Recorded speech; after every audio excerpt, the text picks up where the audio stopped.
Hi, in this video I'm going to show you how to add player transactions to your website.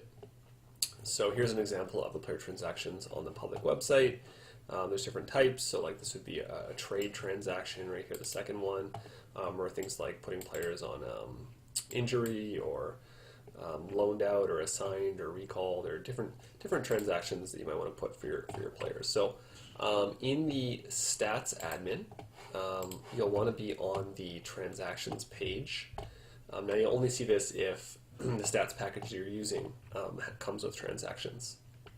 But if you see it, then you can add them. So click on transactions, and then to add a new transaction, we'll click on add, and then you'll want to confirm that your league, season, division are correct.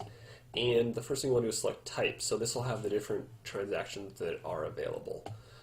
Like if a player signs a contract, if there's a trade, if they're assigned somewhere out, loaned, recalled, released, they can claim it on waivers, they are on leave, injured reserve, suspended, emergency goaltender comes in, a coach transaction, or custom is kind of like a catch-all. So if the transaction you want to do is not here, then you can choose custom, just pick the team, and then just write in what the transaction is. So as an example, let's just do a trade transaction. It's a pretty common one, so we'll click trade. So we'd select our from team.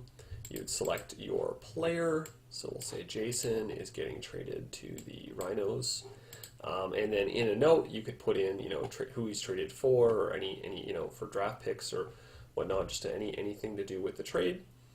And then you would click save. Now it says there's a note here. This transaction will move the player to the new team and keep the current player status.